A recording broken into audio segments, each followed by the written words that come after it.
بسم الله الرحمن الرحيم تبارك الذي بيده الملك وهو على كل شيء قدير الذي خلق الموت والحياة ليبلوكم أيكم أحسن عملا وهو العزيز الغفور الذي خلق 7 سماوات طباقا ما ترى في خلق الرحمن من تفاوت فارجع البصر هل ترى من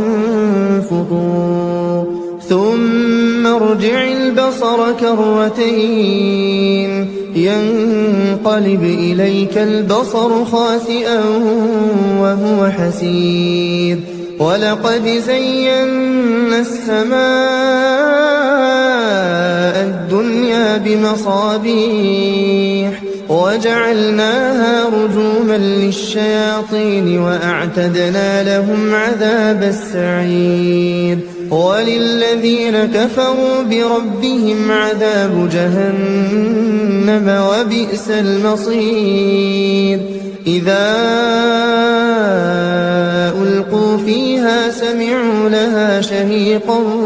وهي تفور تكاد تميز من الغيظ كلما ألقي فيها فوج سألهم خزنتها ألم يأتكم نذير قالوا بلى قد جاءنا نذير فكذبنا وقلنا ما نزل الله من شيء إن أنتم إلا في ضلال كبير وقالوا لو كنا نسمع أو نعقل ما كنا في أصحاب السعير فاعترفوا بذنبهم فسحقا لأصحاب السعير إن الذين يخشون ربهم بالغيب لهم مغفرة وأجر كبير وأسروا قولكم أو اجهروا به إنه عليم بذات الصدور ألا يعلم من خلق وهو اللطيف الخبير هو الذي جعل لكم الأرض ذلولا فامشوا في مناكبها وكلوا من رزقه وإليه النشور أأمنتم من في السماء أن يخسف بكم الأرض فإذا هي تمور أم أمنتم من في السماء أن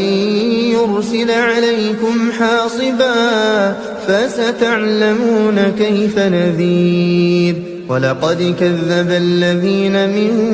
قبلهم فكيف كان نكير أولم يروا إلى الطير فوقهم صافات ويقبضن ما يمسكهن إلا الرحمن إنه بكل شيء بصير أمن هذا الذي هو جند لكم ينصركم من دون الرحمن إن الكافرون إلا في غرور أمن هذا الذي يرزقكم إن أمسك رزقه بل لجوا في عتو ونفور أفمن يمشي مكبا على وجهه أهدى أمن يمشي سويا على صراط مستقيم قل هو الذي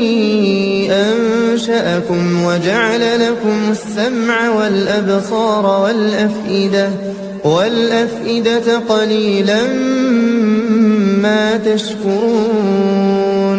قل هو الذي ذرأكم في الأرض وإليه تحشرون ويقولون متى هذا الوعد إن كنتم صادقين قل إنما العلم عند الله وإنما أنا نذير مبين فلما رأوه زلفة سيئت وجوه الذين كفروا وقيل هذا الذي كنتم به تدعون قل أرأيتم إن أهلكني الله ومن معي أو رحمنا فمن يجير الكافرين من عذاب أليم قل هو الرحمن آمنا به وعليه توكلنا فستعلمون من هو في ضلال مبين قل أرأيتم إن أصبح ماؤكم غورا فمن يأتيكم بماء